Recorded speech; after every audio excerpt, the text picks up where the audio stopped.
কোরআন পড়েছে, শুনেছে, বুঝেছে, লিখেছে আমাদের চাইতে অনেক বেশি, কিন্তু হেদায়েত পায়নি। এই কারণে, কারণ ওর মন ছিল না হেদায়েত নেওয়ার। কথা বলেন না কেন? আপনারও যদি মন না থাকে, আল্লাহর এত দায় পড়ে যায়নি যে আপনাকে হেদায়েত দিয়ে জান্নাতে জোর করে নিয়ে যাওয়া লাগবে। কত দায় পড়েনি। এজন্য আগে মন তৈরি করেন।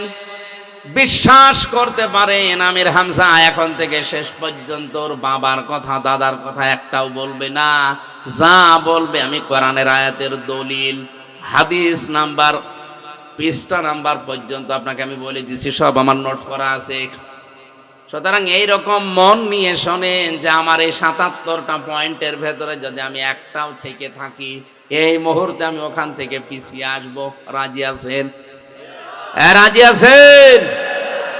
আজকের মাহফিল সাকসেস হবে ইনশাআল্লাহ। দরুদ আর সালাম পড়ছে আমাদের নবী মুহাম্মদুর রাসূলুল্লাহ সাল্লাল্লাহু আলাইহি ওয়াসাল্লামের প্রতি, যাকে অনুসরণ করার মাধ্যমে ভালোবাসার প্রমাণ দিতে বলেছেন আল্লাহ। আজ যারা শুধু নবীকে ভালোবাসি ভালোবাসি বলে শেষ করে দিচ্ছে এই শাবান মাসে, এই যে কিছুদিন আগে যে শবে বরাত নামে নিসফে শাবান গেল, কত মানুষ ভালোবাসা দেখিয়েছে, অথচ রসুলকে ভালোবাসতে হবে মাস্ট বি, পাশাপাশি তাকে অনুসরণের মাধ্যমে এটা দেখাতে হবে। আমি আজ একটা নতুন কথা বলছি, ভালোভাবে খেয়াল করবেন। قل إن كنتم تحبون الله فاتبعوني يحببكم الله। জেনারেল মানুষদেরকে বলছি, ভালো করে খেয়াল করেন। তাফসীর শুনতে এসেছেন আপনি, আপনার জীবন আমি আশা করি পরিবর্তন করবেন। এতদিন আপনি ওই আয়াত শুনেছেন, কিন্তু এভাবে না। একটু খেয়াল করে দেখেন তো, নবী আপনি বলুন, যদি তোমরা আল্লাহকে ভালোবাসি এ দাবি করো, এ দাবি আমাদের আছে না? রাজনৈতিক ভাবে আমাদের দল মত পার্থক্য আছে, কিন্তু আল্লাহ তোমাকে ভালোবাসি মুসলমান হিসাবে দাবি আছে। এই কথা বলুন। আল্লাহ বলেন দাবি যারা করলো তাদেরকে বলেন ফাত্তাবিউনি, এ দাবি যেন সত্যতা প্রমাণ দেওয়ার জন্য আপনার অনুসরণ করে। হে নবী, আপনার অনুসরণ করার মাধ্যমে দাবির সত্যতার প্রমাণ দেওয়া লাগবে। কেউ যদি আপনাকে অনুসরণ করে, দেখে দেখে চলে, ফাত্তাবিউনি ইউহিব্বুকুমুল্লাহ, আমি আল্লাহ নিজেই তাকে ভালোবাসা আরম্ভ করে দেব। তাকে আমি ভালোবেসেছি না ভালোবাসা আরম্ভ করব? ইউহিব্বু এটা মোজারে, এই শব্দটা বর্তমান, ভবিষ্যৎ, প্রেজেন্ট, ফিউচার, এই দুইটা কাল দিয়ে বানানো। এখানে আল্লাহ অতীতের শব্দ, মাজির শব্দ দেয়নি, পাস্ট নেই, এখানে ফিউচার আছে আর বর্তমান আছে। এই ভালো করে তাকান। আপনি যদি রসুলকে অনুসরণ করা আরম্ভ না করেন, আল্লাহ আপনাকে ভালোবাসা আরম্ভ করবে। এখন আমার প্রশ্ন, আল্লাহ যদি কাউকে ভালোবাসে তাকে পুরস্কার দেবেন না দেবেন না? আল্লাহ বলেন পুরস্কার কি দেব? ওয়াগফির লাকুম যুনুবাকুম। ইয়াগফির এটাও মোজারে, বর্তমান, ভবিষ্যৎ, প্রেজেন্ট, ফিউচার। আমি আল্লাহ নিজে তার জীবনের যত অপরাধ আছে জামবুন না দিয়ে জুনুব দিয়ে দিলাম। যদি শুধু হক্কুল ইবাদ থাকে, ওইটা বাদ দিয়ে যত অপরাধ করেছে জীবনে সব মাফ করে দিচ্ছি, দেব।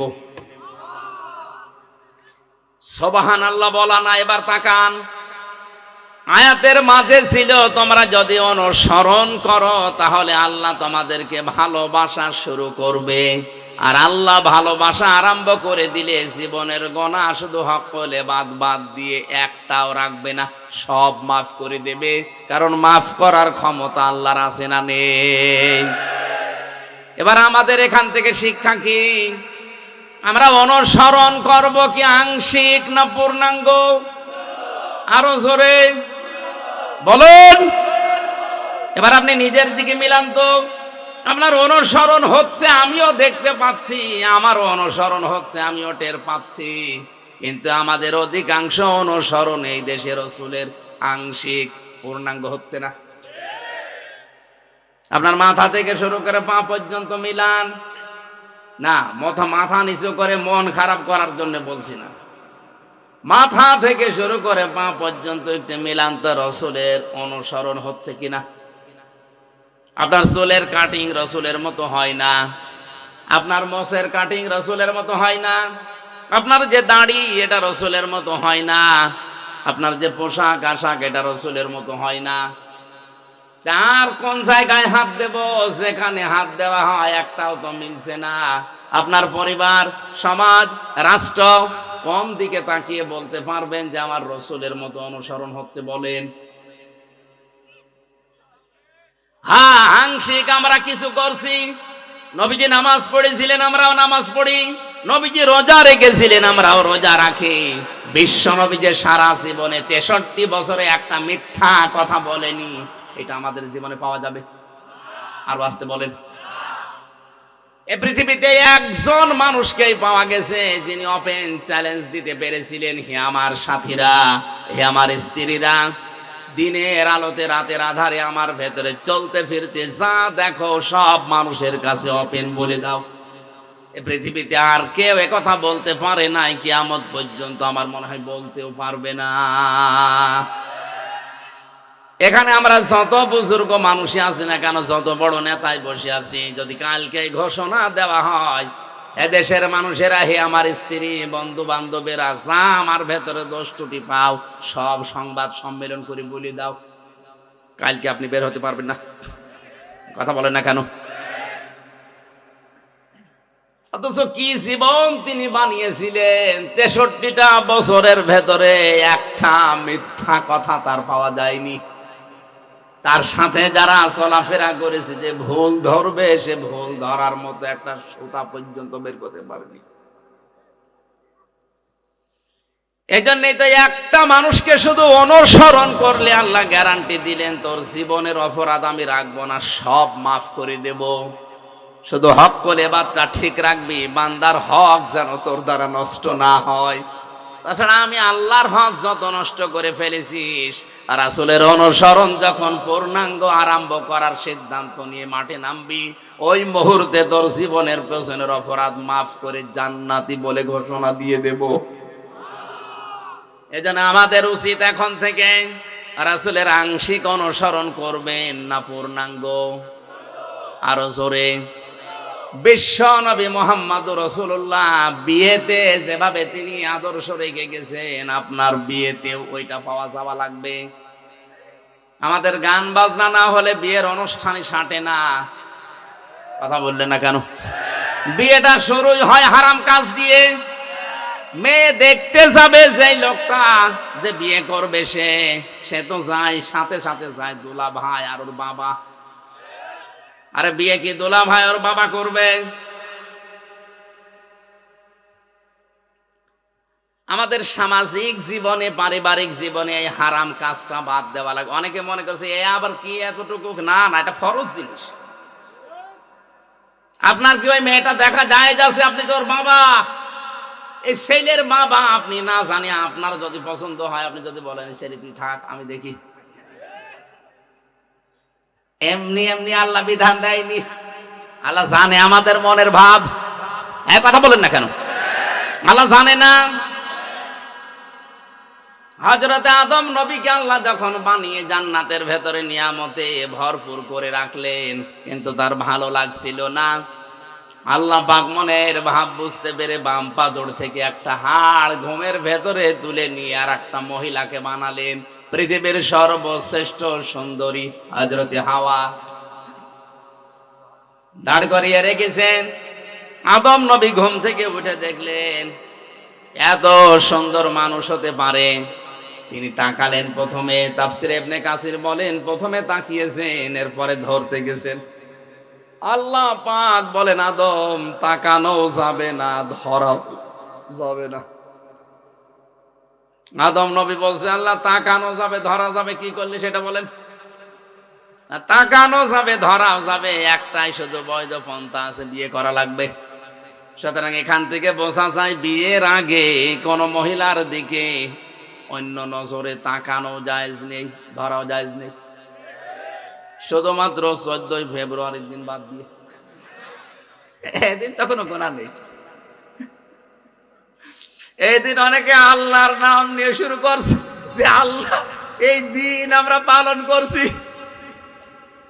14ই ফেব্রুয়ারি বিশ্ব বেহায়া দিবস যারা পালন করেছেন, এটা কিন্তু ইংল্যান্ড থেকে নিয়ে এসেছে, খ্রিস্টানদের দেশ থেকে। যারা এটা পালন করেছেন মুসলমান দাবি করেও কিয়ামতের দিন আপনার হাসর হবে ওই খ্রিস্টানদের সাথে। মিথ্যা কথা বলবেন না। এখানে যারা পালন করেছেন একটু হাত তোলেন তো আল্লাহ থেকে। একজন তা মুরব্বী মানুষ হাত তুলেছে, ওইটা ঠিক আছে। ওই জয় জয় জয়, ওটা তো 70 বছর বয়স হবে। ওনার জীবনেও যে এখনো প্রেম আছে তাও ভালো, করুক। যদি স্ত্রীর সাথে 14ই ফেব্রুয়ারি পালন করে কোনো অসুবিধা নেই। এই এলাকায় মনে হয় এগুলো পৌঁছায়নি না। আল্লাহ রাব্বুল আলামিন ডাক দিয়ে বলে, আদম বিয়ে করা যখন রাজি হয়ে গেলে এর জন্য মোহর দেওয়া লাগে। ওয়া আতুহুন্না উজুরাহুন্না ফারিবা, দেন মোহরের টাকা স্ত্রী লোককে দেওয়া নফল না ফরজ? এটা নামাজের মতো ফরজ, ফরজ মনে করে দিয়ে দাও। উনি ডাক দিয়ে বলে, রব্বুল আলামিন আমার কাছে তো এন্টি পকেট কিছুই নেই, আমি দেব কি? আল্লাহ পাক ওই সময় বলেছিলেন, আদম আমার দোস্ত মুহাম্মদুর রাসূলুল্লাহর নামে 10 বার দরুদ পড়ো, ওইটাই তোমার দেন মোহর হিসাবে আমি মেনে নিলাম। দরুদ পড়ার পরে আল্লাহ ডাক দিয়েছেন, কুলনা ইয়া আদাম উসকুন আনতা ওয়া যাওজুকাল জান্নাতা ওয়া কুলা মিনহা রাগাদান হাইসু শি'তুমা ওয়া লা তাকরাবা হাদিহিশ শাজারাতা ফাতাকুনা মিনাজ জালিমিন। ভালো করে খেয়াল করবেন। আমি ওই আয়াত পড়েছি জন্মের পর থেকেই, এভাবে তো বুঝি না। দেখেন তো কি তথ্য আছে আয়াতে। আল্লাহ আদম নবীকে বললেন, বিয়ে হয়ে গেছে, বউ নিয়ে বাবার বাড়ি চলে যাও। আদমের বাবার বাড়ি মানে আদমের বাড়ি জান্নাত। আদমের বাড়ি কি? আর আমাদের বাবার বাড়ির নাম কি? আল্লাহ পাক আমাদের বাবাকে বিয়ে করার পরে বললেন, বউ নিয়ে চলে যাও বাড়িতে। তার মানে এটাই কোরআনের নিয়ম, বউ নিয়ে বিয়ে করে আপনার বাবার বাড়িতে আপনি যাবেন। আর এখন অনেকেই ঘর জামাই থেকে যাচ্ছে না, এলাকায় ঘর জামাই নেই। আপনি একটা আহাম্মক না? বিয়ে করে মেয়ে নিয়ে যাবেন আপনি নিজের বাবার বাড়ি, না নিজের শহর থেকে যাচ্ছেন? আল্লাহ পাক আয়াতে কিন্তু শব্দের দিকে খেয়াল করলে দেখবেন বলেন, তোমার বউ নিয়ে তোমার বাড়ি যাও। শুধু বাড়ি যায় কি করবা? অকুলা মিনহা হাইসু শি'তুমা। এই খেয়াল করেন, আরবি গ্রামার যারা বোঝে এখানে শব্দ কিন্তু আংতা ওয়াকুলা আল্লাহ দেয়নি, একবারে ওয়াকুলা দিয়েছেন। আজ যারা নারী পক্ষ, নারী স্বাধীনতা আন্দোলন, নারী বিপ্লব পরিষদ, নারী মুক্তি পরিষদ নাম করে চিল্লাচ্ছেন যে কোরআন নারীদের অধিকার দেয়নি, আরে শয়তান ওয়াকুলা। আল্লাহ পাক পুরুষের দিকে ঝোঁকেন নাই, নারীর দিকেও ঝোঁকেন নাই, মাঝামাঝি থেকে বলেছেন ওয়াকুলা, দিয়ে বচন দিয়ে দিলাম। হে আদম, তোমার বাড়িতে যেখানে ইচ্ছা যাবে, যা ইচ্ছা খাবে, ঠিক আছে, কিন্তু তুমি যেই মানের খাবার খাবে, যেই মানের পোশাক পরবে, সেই মানের জায়গায় থাকবে। ওই রকম খাবার, ওই রকম পোশাক, ওই রকম মানের জায়গায় স্ত্রীকে রাখা লাগবে। আজ অন্যান্য ধর্মের লোকেরা চিল্লাচ্ছে ইসলাম কি দিয়েছে, কি দিয়েছে আপনি টের পান? আপনি তো জানেনই না কি দিয়েছে। পৃথিবীর অন্য ধর্মগুলোর দিকে তাকালে আপনি দেখবেন মেয়েদের যে সমস্ত বিষয়গুলো ওরা নিজেদের সম্পত্তি থেকে এদের বঞ্চিত করার জন্য ওদের ধর্মীয় নিয়মে ঘোষণা দেয়, আর আমাদের ধর্মীয় নিয়মে আছে মেয়েকে তার সম্পত্তি না দিলে ওই বাবা ওই গার্জিয়ান জাহান্নামে যাবে। এত বড় কঠিন বাক্য পৃথিবীর অন্য কোন ধর্মে নেই। এখানে কত শরীক ফাঁকি দেওয়া মানুষ বসে আছে, অথচ হজ করে এসেছে। হজে যাওয়ার আগে ছেলের নামে ভালো ভালো জমিগুলো সম্পদগুলো লিখে দেয়, আর মেয়ের মাথায় হাত দিয়ে বলে মা তোর জন্য দোয়া করে দিলাম, যা। এটা নির্ভেজাল শয়তান। ওনার হজ কবুল হয়ে বাংলাদেশে আসা দূরের কথা, জিদ্দার বিমানবন্দরও পৌঁছাবে না। যারা শরীক ফাঁকি দিয়েছেন তাদের বড় ক্ষতি হবে দুইটা। এখানে তাকান, সে মেয়ে হোক, ভাই হোক, বোন হোক, ফুফু হোক, যারা শরীক ফাঁকি দিয়েছেন, এমনকি জনগণ হোক, যারা শরীক ফাঁকি দিয়েছেন, শোনেন তিরমিজি শরীফ, দুইটা ক্ষতি হবে আপনার। এক নাম্বারে, আপনার যখন থেকে শরীক ফাঁকি দিয়ে ফেলেছেন ওই দিন থেকে মরণ পর্যন্ত জীবনের কোনো ইবাদত আপনার মাথার উপরে উঠবে না। দুই নাম্বারে, আপনি যখন মারা যাবেন ঈমান পাবেন না। নবীজি বলেন লোকটা বেঈমান হয়ে মারা যাবে। বলেন নাউজুবিল্লাহ। আমার মনে হয় এই হাদিসটা না বলাই ভালো ছিল, কারণ দিনাজপুরে এরকম দুই নাম্বার লোক নেই। শরীক ফাঁকি দেওয়া মানুষ যদি থাকেন, একটু দাঁড়িয়ে আমারে দেখান। এই ওয়াজ করা আমার মনে হয় ঠিক হয়নি, এসব আল্লাহর ওলি বসে আছে। দিনাজপুরবাসী আল্লাহ পাকের আয়াতের দিকে খেয়াল করেন। আমি কিন্তু তাফসীর আকারে কথা বলছি। আল্লাহ মেয়েদেরও ছেলেদেরও দুই পক্ষে না, যে মাঝামাঝি। হে আদম, শুধু নিজে মন মতো খাবে, নিজে মন মতো ঘুরবে না, হবে না। তুমি যেখানে যাবে, যেখানে খাবে, যেই মানের খাবার খাবে, যেই মানের পোশাক পরবে, ওই রকম মানের খাবার পোশাক স্ত্রীকে দেওয়া লাগবে। এটা নফল না, এটা ফরজ। শুধু এতটুকুই আল্লাহ শেষ করেননি, ওয়ালা তাকরাবা হাযিহিস শাজারাতা, সাবধান, স্ত্রীকে নিয়ে ঘুরতেও বেড়ানো যাবে, কিন্তু ওই গাছটার কাছে যাবে না। এই গাছটা মানে আল্লাহর বর্ডার। গাছ মানে কি? এটা আল্লাহর নির্ধারিত সীমা, নিষিদ্ধ জায়গা। জান্নাতের ভেতরে একটাই শুধু বর্ডার ছিল, নিষিদ্ধ জায়গা ছিল। এই পৃথিবীতে আমার আল্লাহর প্রায় 500 বর্ডার আছে। কত? আরো জোরে বলেন। যারা ইমানদার দাবি করবে তারা যেন এই দুনিয়াতে এই 500 বর্ডারের ধারে কাছে না যায়। জান্নাতে একটা বর্ডার পার হয়ে গেলে আল্লাহ ঘোষণা দিয়েছিলেন, ওয়ালা তাকরাবা হাযিহিস শাজারাতা ফাতাকুনা মিনাজ যালিমিন। যদি এই গাছের কাছে যাও, বর্ডার সীমারেখা অতিক্রম করো, বর্ডার ক্রস করো, এই নিষিদ্ধ জায়গায় যাও, তাহলে দুইজনেই জালেম হয়ে যাবে। আয়াতের মূল শিক্ষা হচ্ছে স্ত্রীকে শুধু ঘরের ভেতরে বসিয়ে রাখবেন না, এইটা আয়াত বলে না। আয়াত বলেছে হাইসো সে তোমা, যাও, বেড়াতে যাও। স্ত্রীকে নিয়ে আপনি বেড়াতে যাবেন, অনুষ্ঠানে যাবেন, কিন্তু সাবধান, যেই স্থানে গেলে, যে অনুষ্ঠানে গেলে আপনার নিজেরও বর্ডার থাকে না, আপনার বড় বর্ডার থাকে না। বর্ডার মানে এখানে পর্দা, বর্ডার মানে আরো জোরে, জান্নাতের ভেতরে বর্ডার মানে গমদম গাছ। আর পৃথিবীতে আমাদের জন্য বর্ডার আছে যেহেতু 500, এর ভেতরে একটা বর্ডারের নাম পর্দা। আসতে বলেন। তাহলে এমন অনুষ্ঠানে যাওয়া যাবে না যেখানে গেলে নিজেরও পর্দা থাকে না, স্ত্রীরও পর্দা থাকে না। এরকম অনুষ্ঠানে যাওয়া জায়েজ নেই। যদি কেউ আল্লাহর বর্ডার ক্রস করে, পর্দা লঙ্ঘন করে, বেপর্দা হয়ে এভাবে যায় আর ওখানে আনন্দ ফুর্তি করে, বুঝতে হবে আল্লাহর ভাষায় দুইজনে জালেম হয়ে গেছে। এই হিসাবে বাংলাদেশে এখন জালেম কম না বেশি? আমি পারিবারিক জীবনের কথা বলছিলাম, যে মানুষ বিয়ে করবে তারে নাই দেখা যায় যাচ্ছে। আপনি দোলাবাই হিসাবে গিয়ে আপনিও দেখছেন, আপনার শ্বশুরও দেখতেছে। বলেন নাউজুবিল্লাহ। যেন হারাম কাজ দিয়ে আমাদের শুরু হচ্ছে পরিবার, সন্তানাদিগুলো ভালো হবে কি দিয়ে? আশা করছি পারিবারিক জীবনে আমাদের এই আয়াতটা মেনে নেওয়া দরকার, অন্তত পর্দা যেন লঙ্ঘন না হয়।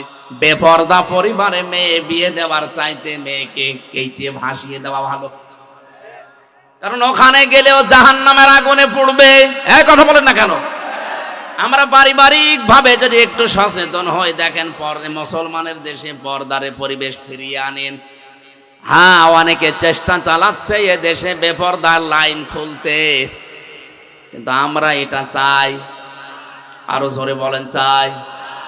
আল্লাহ আমাদেরকে পর্দা মানার তৌফিক দিন, বলেন আমিন। রাসূলের অনুসরণ আমরা কি আংশিক চাই না পূর্ণাঙ্গ? আরো জোরে। আল্লাহ জীবনে পূর্ণাঙ্গ অনুসরণ করার তৌফিক দাও, বলেন আমিন।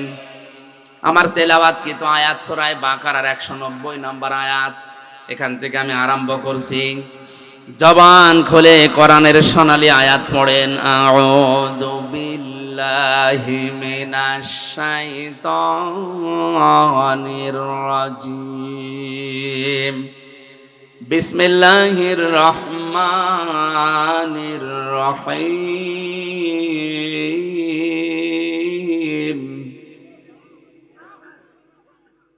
না, আমি অ্যাক্টিভতা পাচ্ছি না।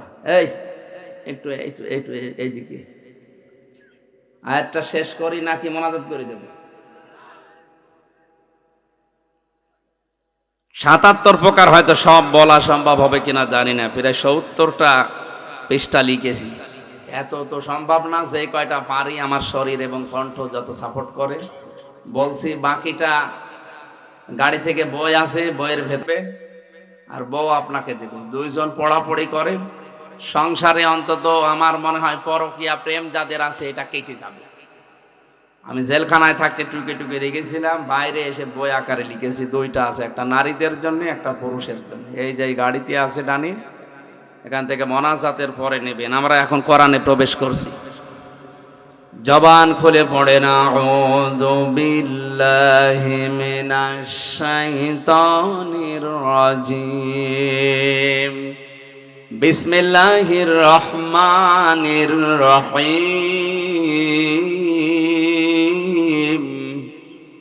وقاتلوا في سبيل الله الذين يقاتلونكم ولا تعتدوا إن الله لا يحب المعتدين। সূরা বাকারা 286টা আয়াত আছে, 40টা রুকু আছে, মাত্র একটা আয়াত পড়েছি, আয়াত নাম্বার 190। 100 আল্লাহ পাক বলেন কাতিলু, তোমরা লড়াই করো, হত্যা করো। শব্দের প্রথমটা শুনে বোঝা যাচ্ছে আল্লাহ মনে হয় মারামারির পক্ষে না। মানে আপনি তাকান, কাতিলু তোমরা কতল করো, তোমরা লড়াই করো, সংগ্রাম করো, আন্দোলন করো। সূরা আনাম কি আনাম না আনফাল, সূরা আনফালের 18 নম্বর আয়াতে আছে ফালাম তাকতুলুহুম ওয়ালাকিন্নাল্লাহা কাতালাহুম। হে নবী, আপনি তাদেরকে তো হত্যা করেননি, আমি আল্লাহ নিজে তাদেরকে হত্যা করেছি। তার মানে এই সমস্ত আয়াতগুলো পড়লে মনে হয় আল্লাহ মনে হয় মারামারি, হত্যা এর পক্ষে না। এই কথাটা আন্দাজে যদি কেউ নিয়ে এই যে বোমাবাজি যারা করে ইসলামের নাম নিয়ে, এদের পেছনে হাত দিয়ে দেখবেন কোটি কোটি টাকা এদের ইহুদিরা দিচ্ছে।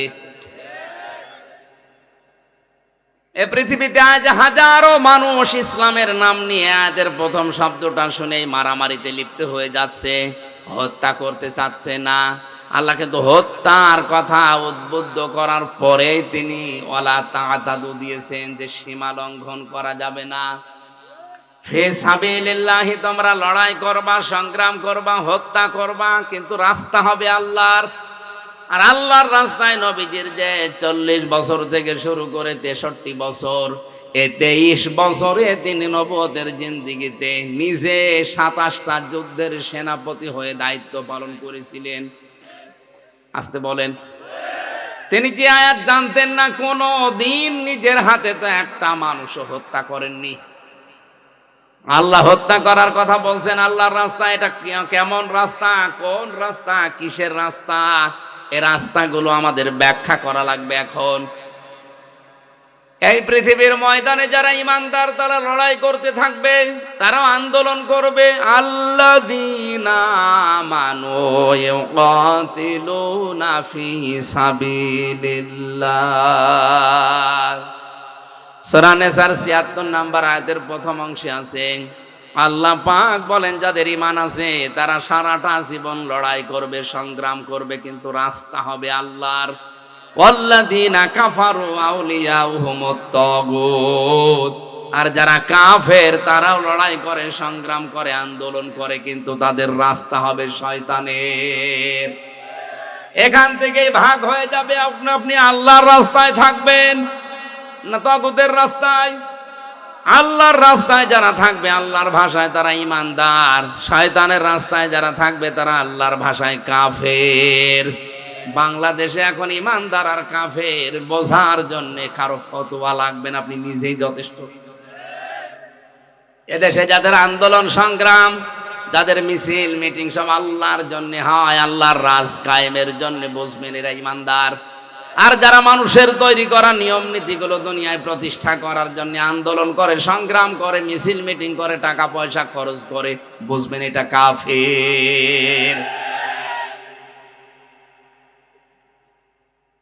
ইকাতিলুনাকুম, তোমরাও তাদেরকে হত্যা করো যারা তোমাদেরকে হত্যা করেছে। আজ ফিলিস্তিনে লক্ষ লক্ষ মানুষকে এই ইসরায়েলের দখলদারীরা নিজেরা থাকার জায়গা পেত না, ওদেরকে থাকার জায়গা দিয়ে এখন উড়ে এসে জুড়ে বসে ওদেরকে হত্যা করছে। কথা বলে না কেন? শুধু ফিলিস্তিনে না, তামাম দুনিয়ার দৃশ্য এটা। যাদেরকে আমরা আশ্রয় দিই তারা আজ আমাদেরকে মেরে ফেলার চেষ্টায় আছে।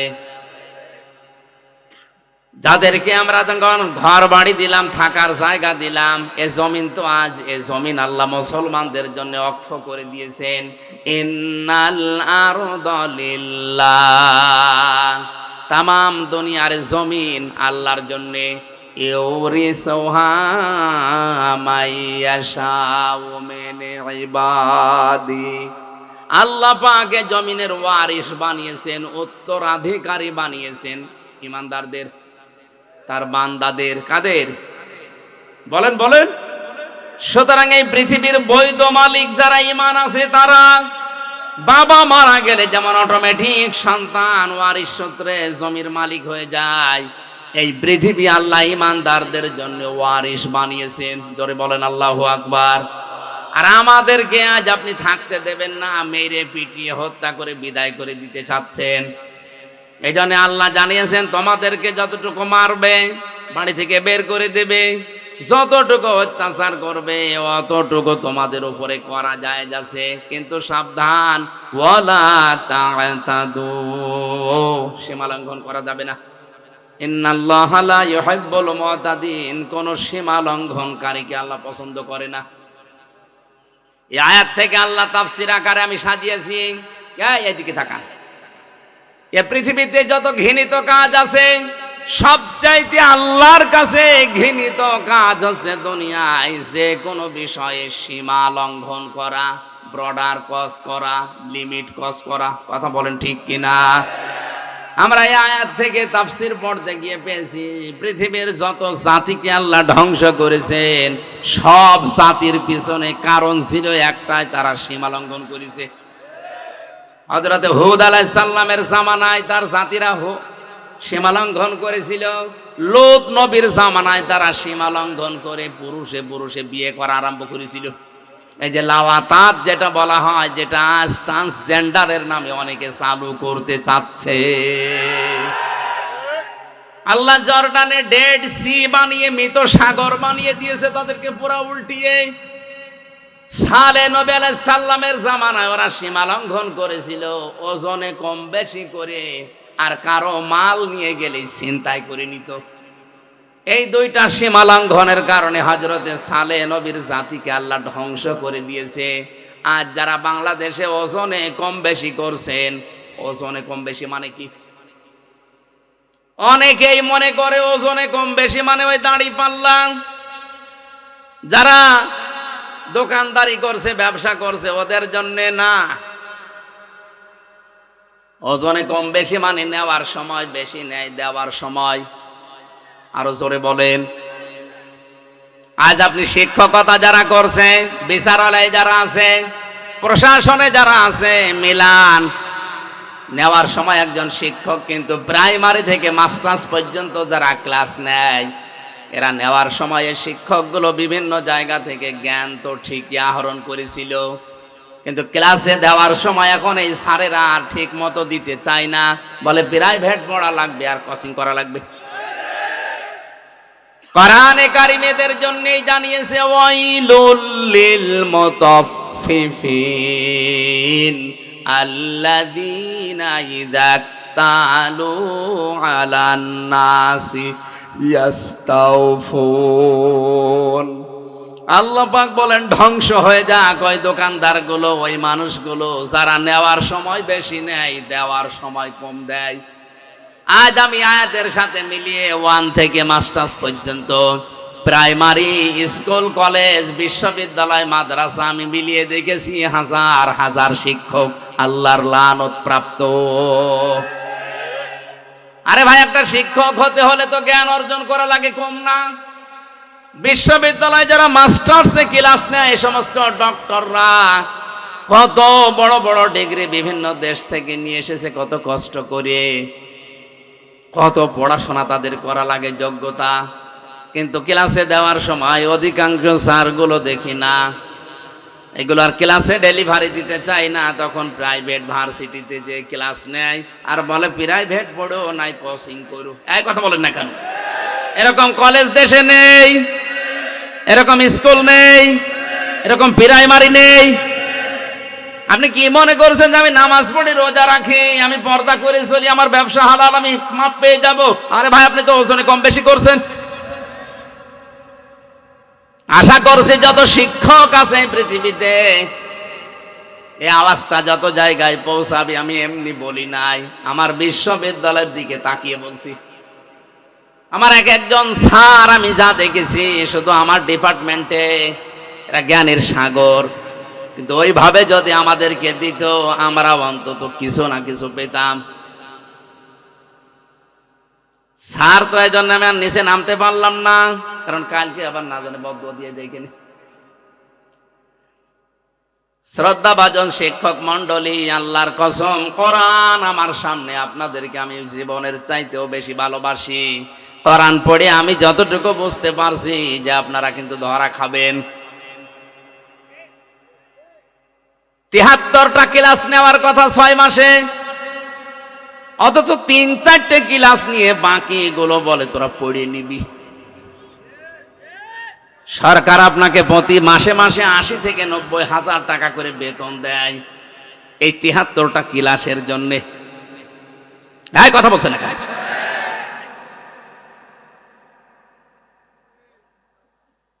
নাকি একটু বেশি হয়ে গেল? ঠিক আছে, মানে এইটাই আসো। আজ আমাদের কলেজে, স্কুলে, হাই স্কুলে, বিশ্ববিদ্যালয়ে, মাদ্রাসায় প্রাইভেট পড়ো, কোচিং করো। কেন? আপনাকে 8 ঘন্টা সরকার দায়িত্ব দিয়েছে খেলা করার জন্য। যেগুলো আপনার ভেতরে আছে ওইগুলো সঠিকভাবে ডেলিভারি দিতে পারেন না। আজ এই যে চেয়ার, এই মঞ্চগুলো, এই মেম্বারগুলো এখন আমরা খেয়ানত করে ফেলছি। যেগুলো আমরা নিয়ে আসি ডেলিভারি দিতে পারে না, একবারে পেছন থেকে আওয়াজ দেয় হুজুর, এক হুজুরই সব। আমরাও পড়ে যাচ্ছি। আজ হাজার হাজার বক্তা, আলেম, আলোচক যারা খতিব, এরা কিন্তু ধরা খেয়ে যাচ্ছে। একজন খতিবের দায়িত্ব ছিল 7 দিনে এলাকায় যা হয়, পরিবার, ব্যক্তি, সমাজ, রাষ্ট্রে, ওইটা 7 দিন এক জায়গায় করবে, সামারাইজ করে করে কোরআন আর হাদিসের সাথে মিলিয়ে মেম্বারে 7 দিন পরে পরে বলবে। এরকম মসজিদ বাংলাদেশে কোনটা আছে আপনি দেখান? বায়তুল মোকাররমে যা লিখে দেওয়া হয় তাই বলা লাগবে। জোরে বলুন সুবহানাল্লাহ। তারপরে ব্যক্তি, পরিবার, সমাজ, রাষ্ট্র থেকে অন্যায় তুলে দেবেন কি করে? অথচ ইমামদের, খতিবদের, মাওলানা, আলেম সারা আছে দায়িত্বশীল, তাদের এইটাই ছিল মেম্বারের হক। আপনি নেওয়ার সময় তো ঠিকই নিলেন, আমি তো 7 দিন ধরে ধরে মনে করেন আমি পড়লাম পরিবার, সমাজ, রাষ্ট্রে কি দরকার। জমার দিন আমি খুতবায় বলবো, আমি আর বলতে পারি না। সামনে সভাপতি পেট উঁচু করে বসে আছে, সেক্রেটারি আর ক্যাশিয়ার বলছে হুজুর, এক হুজুরে আমি সব ভুলে খেয়ে ফেলেছি।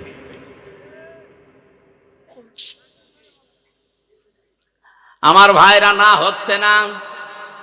সালেহ নবী আলাইহিস সালামের জামানায় তারা অবাধ্য হয়েছিল, সীমা লঙ্ঘন করেছিল। এই 2টা কাজে ওজনে কম বেশি করত আর ডাকাতি করত। এদেশে তো ডাকাত নেই। ডাকাত মানে এই যে পুকুর ডাকাতি করে, বন ডাকাতি করে, ব্যাংক ডাকাতি করে। আজ বিভিন্ন দেশে দেশে তারা স্ত্রীর নামে বেগম পাড়া বানায়। কথা বলেন ঠিক কিনা? আরে ভাই, বাইরের দেশে যারা বেগম পাড়া বানিয়েছে ওরা 2, 4, 5 টাকা চুরি করা লোক না, ওরা ডাকাত। কলমের খোসা দিয়ে 1 খোসাতে 2 সেকেন্ডে 20 কোটি টাকা যারা এরকম ঝেড়ে দিতে পারে তারাই বেগম পাড়া বানায়। আর আমাদের দেশে চুরির বিচার হয় মূল্য চোর, স্যান্ডেল চোর। আরে ভাই, একটা লোক স্যান্ডেল যদি 50 বছর চুরি করে, খুব বেশি হলেও নাই 10 লাখ টাকা স্যান্ডেল চুরি করতে পারে। 50 বছর একাধারে স্যান্ডেল চুরি করে কয় টাকা হয়? 10 লাখ। আর যে লোকটা এসি রুমের ভেতরে ঢাকাতে বসে আছে, এই জেলাতে বসে আছে, এক জায়গায় বসে শুধু একটা সই করে দেবে, এক টিপ সয়ে 1 সেকেন্ডের ভেতরে 20 কোটি। রাস্তার জন্য যদি বাজেট হয়, রাস্তাটা শুধু একটু সই করে দেওয়া দরকার। আর উপর থেকে তো ঠিকই আসে, নিচ পর্যন্ত আসতে আসতে সব আল্লাহর ওলিদের পেটে চলে যাচ্ছে। এইটাও কিন্তু সীমা লঙ্ঘন। সালেহ নবী আলাইহিস সালামের জামানায় ছিল, তারা সীমা লঙ্ঘন করেছিল। হযরতে সালেহকে ডাক দিয়ে বলেছে, সালেহ, তুমি যে নবীর দাবি করো, উট নিয়ে এসে দেখাও, একটা গর্ভবতী উট তাও পাহাড়ের উপর থেকে। হযরতে সালেহ নবী সাজদায় গিয়ে বলে, রব্বুল আলামিন, দয়া করে তুমি আমাকে সাহায্য করো, আমার উম্মতরা নাই তো মানবে না, দেশ থেকে আমারে বের করে দেবে। আল্লাহ পাক বললেন, আমি পাঠাতে পারি, পাঠানোর পরে যদি না মানে তখন কিন্তু তুমি দোয়া করবা না, তখন শাস্তি আসবে। এসে গেল 10 মাসের গর্ভবতী উট এসে হযরতে সালেহ নবী দেখলেন, বললেন, হাদিহি নাকাতুল্লাহি লাকুম আয়াতান ফাদারুহা তাকুল ফি আরদিল্লাহ। এটা আল্লাহর উষ্ঠি, সাবধানে, যেখানে যাবে, যেখানে ইচ্ছা খাবে, এর কাছে খারাপ উদ্দেশ্যে কেউ যাবে না। আমার এই আয়াতের শিক্ষা হচ্ছে, পৃথিবীতে সালেহ নবী এসেছিলেন, ওই বিদায় নিয়েছেন, তার যে মুজিজা, যে উষ্ঠি, এটার কাছে কেউ খারাপ উদ্দেশ্যে গেলে ফায়াখুযাকুম আযাবুন আলীম, তাদেরকে যন্ত্রণাদায়ক শাস্তি আল্লাহ দিয়েছিল। এখন আমাদের নবী মুহাম্মদুর রাসূলুল্লাহর জীবনের শ্রেষ্ঠ মুজিজা কোরআন, এটাও যেখানে ইচ্ছা যাবে, যা ইচ্ছা করবে। এ কথা বলছেন না কেন? এখানে যা ইচ্ছা আছে, এখানে যা দেওয়া আছে তাই করবে, যেখানে যেখানে যাওয়া দরকার সেখানে যাবে। শুধু মাদ্রাসায়, শুধু খানকায়, শুধু মসজিদে বলেন, এটা যাবে পার্লামেন্টে, সচিবালয়ে, বিচারালয়ে, ইউনিয়নে, পরিষদে, সব জায়গায় এটা যেতে পারবে। আলা আলাহুল খলকু ওয়াল আমরু, আমি বানিয়েছি, আমার আইন চলবে। উট যদি যেখানে ইচ্ছা যেতে পারে, যা ইচ্ছা খেতে পারে, আল্লাহর এইটাও তো আয়াত। এই আয়াত যেখানে ইচ্ছা যাবে, যা ইচ্ছা করবে। যদি একে কেউ বাধা দেন, ফায়াখুযাকুম আযাবুন আলীম, আল্লাহ বলেন যন্ত্রণাদায়ক শাস্তি আসবে। সালেহ নবী আলাইহিস সালামের জামানায় তারা আল্লাহর এই বর্ডার, এই উষ্টিকে হত্যা করেছিল, সীমা লঙ্ঘন করে। আমার আল্লাহ তাদের ধ্বংস করে দিয়েছেন। আজও আমরা যদি এর কাছে খারাপ উদ্দেশ্য নিয়ে আসি, এর নিয়ম নীতিগুলো পাল্টানোর ব্যবস্থা করি, আল্লাহর কসম আমাদের উপরেও গজব আসবে। এজন্য সীমা লঙ্ঘন করা যাবে না যে কোনো কায়দায়। 2 নম্বরে আল্লাহ পছন্দ করেন না পৃথিবীতে যারা জালিম, যারা অত্যাচারী। জালিম কাকে বলে? যে জিনিস যেখানে রাখা দরকার ওইটা ওই জায়গায় না রেখে অন্য জায়গায় যারা রাখে তারা জালিম। এ টুপি রাখা দরকার কোথায়? কেউ যদি টুপি পায়ের সাথে বেঁধে রাখে ও জালিম। এক কথা বলেন না কেন? স্যান্ডেল রাখা দরকার পায়, কেউ যদি মাথায় নিয়ে সব সময় ঘুরে বেড়ায় ওটা স্যান্ডেলের সাথে জুলুম। কারণ তো স্যান্ডেল থাকবে পায়। এ কোরআনে কারিম থাকা দরকার ছিল কোথায়? উপরে। অথচ সেখান থেকে আপনারা পেছনে ফেলে দিয়ে শুধুমাত্র দুনিয়া দুনিয়া নিয়ে ব্যস্ত। এটা কিন্তু এক ধরনের জুলুম। আমি কোরআনের সবচাইতে আশ্চর্য হয় সূরা শুরার 42 নম্বর আয়াতটা পড়তে গিয়ে, এই এদিকে তাকান। আল্লাহ রাব্বুল আলামিন বলেন, ইন্নামাস সাবিলু আলাল্লাযিনা ইয়াযলিমুনান নাস। অবশ্যই আমি আল্লাহ মামলা দেব তাদের বিরুদ্ধে যারা মানুষ হয়ে মানুষের উপরে জুলুম করে। খ্যাতনামা ইসলামিক স্কলারদের বক্তব্য শুনতে আমাদের সঙ্গেই থাকুন। নিয়মিত আপডেট পেতে সাবস্ক্রাইব করে বেল বাটনে প্রেস করুন। Rosni 24. Enjoy the Holy Quran.